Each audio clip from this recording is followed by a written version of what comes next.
Bonjour, bonsoir, bienvenue sur Amicom TV. On va parler aujourd'hui de l'exploitation d'un restaurant. Ça revient souvent, les gens ont un rêve, beaucoup d'entre eux, en tout cas, d'ouvrir son affaire, son restaurant. Ça n'est pas forcément toujours facile. En tout cas, on reçoit Monsieur Fratini, bonjour. Bonjour. Vous êtes consultant Remicom. Vous avez eu une expérience de 20 ans dans la vente d'assurance. Oui. Ensuite, reconversion totale, 17 ans de restaurateur en couple. Et il y a eu deux affaires. D'abord un grand restaurant, ensuite un plus petit. Alors, au vu de votre expérience, est-il facile d'abord d'exploiter un restaurant en couple? Très facile, à condition d'être très souple, avoir un caractère très souple. Il faut faire bien sûr des concessions, etc., etc. Et après, c'est vrai que suivant le restaurant qu'on exploite, chacun doit avoir sa part de travail. C'est-à-dire, dans mon cas, mon épouse s'occupait beaucoup administratif, personnel, de la gestion, et moi je m'occupais surtout du restaurant lui-même, si vous voulez. Vous étiez au fourneau?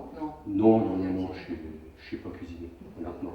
Non, et puis en plus, il faut être aussi polyvalent, c'est-à-dire que même si on fait que de l'administratif, après il faut venir donner un petit coup de main à gauche, à droite.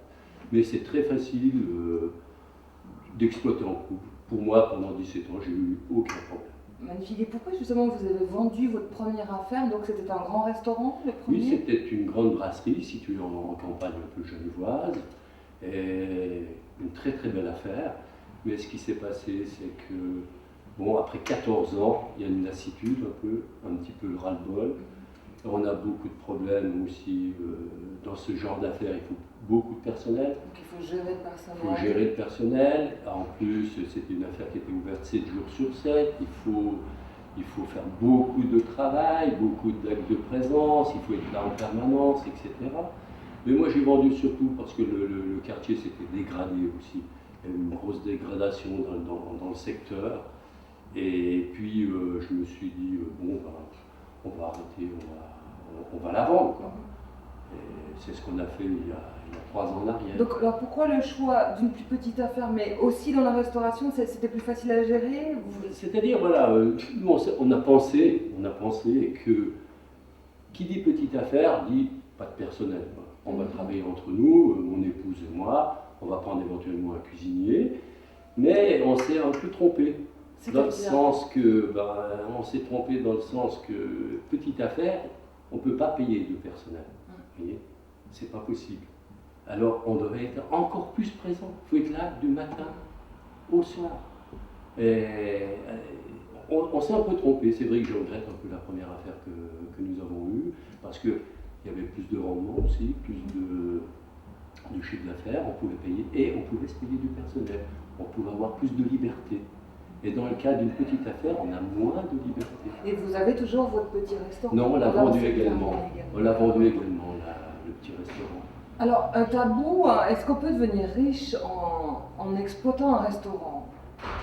À l'époque, oui, c'est possible de devenir riche. Il y a eu beaucoup de restaurateurs à Genève qui ont gagné beaucoup d'argent.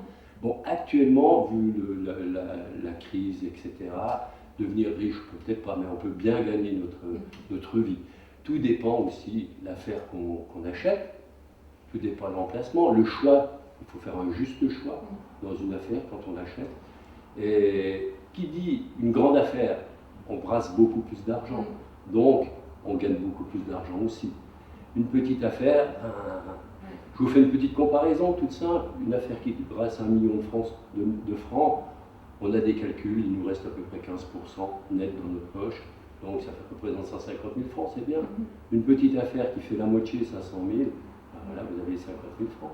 Mais devenir riche, peut-être pas, mais bien gagner notre vie, on peut le faire quand même. Pas beaucoup de vacances, par contre. Tout dépend, les heures elles sont là, c'est indispensable d'être présent, moi je dis, il faut être présent.